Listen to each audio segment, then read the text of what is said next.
ಕ್ಷುಲ್ಲಕ ಕಾರಣಕ್ಕೆ ತಾಯಿ ಮಗಳ ಮೇಲೆ ಹಲ್ಲೆ ನಡೆಸಿರುವ ಘಟನೆ ಚಿಂತಾಮಣಿ ತಾಲೂಕಿನ ಗ್ರಾಮಾಂತರ ಪೊಲೀಸ್ ಠಾಣಾ ವ್ಯಾಪ್ತಿಯ ನಾರಾಯಣಹಳ್ಳಿ ಗ್ರಾಮದಲ್ಲಿ ನಡೆದಿದೆ. ನಾರಾಯಣಹಳ್ಳಿ ಗ್ರಾಮದ ದೇವಮ್ಮ, ಸುಬ್ಬರಾಮ ಹಾಗೂ ಮಗಳು ಇಬ್ಬರು ಸದರಿ ಗ್ರಾಮದ ಕಡೆ ಹೋಗುತ್ತಿದ್ದಾಗ ಅದೇ ಗ್ರಾಮದ ಕೆಲ ವ್ಯಕ್ತಿಗಳು ತಾಯಿ ಮತ್ತು ಮಗಳನ್ನು ಅವಾಚ್ಯ ಶಬ್ದಗಳಿಂದ ನಿಂದಿಸಿ ಪ್ರಾಣ ಬೆದರಿಕೆ ಹಾಕಿದ್ದಲ್ಲದೆ ನಿಮ್ಮ ಮಗನನ್ನು ಸಾಯಿಸಿದ್ದು ನಾವೇ ಎಂದು ಹೇಳಿರುತ್ತಾರೆ ಎಂದು ನೀಡಿರುವ ದೂರಿನಲ್ಲಿ ವಿವರಿಸಲಾಗಿದೆ. ಗ್ರಾಮಾಂತರ ಠಾಣೆಯ ಪೊಲೀಸರು ಘಟನೆ ಬಗ್ಗೆ ತನಿಖೆ ನಡೆಸುತ್ತಿದ್ದಾರೆ.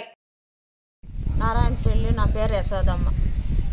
నిన్నటి ఇంకా వాళ్ళు యజ్ఞానికి వస్తున్నారు, కట్లెత్తుకొస్తారు, కొట్టేకొస్తారు. మాతో భోజనం తినకుండా మేము ఇంట్లో ఉన్నీయకుండా రేయంతా పరదేశంలో కట్లు తిరుగుతా ఉన్నాము. మాతో పెడతాండ్లే, వాళ్ళ ఊర్లో బతికినిస్తా ఉండలే.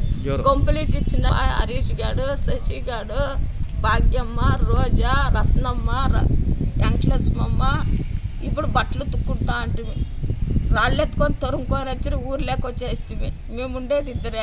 మాకు న్యాయం జరుగుతాంలే, పోలీస్ స్టేషన్లోనే జరుగుతాంలే, ఆడ జరుగుతాంలే.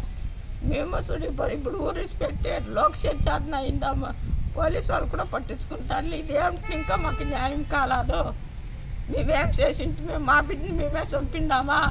గార్డియన్ వస్తాడు, లంజాన్ వస్తాడు, కట్లెత్తుకొని వాడు 10 జనం 20-30 జనం వస్తారు. మేము ఉండేది ఇద్దరు.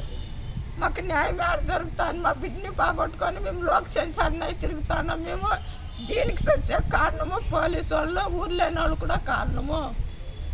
మేము వెళ్ళిపోతాన్నాము ఊరిసి పెట్టి. మాకు సపోర్టా లేదు.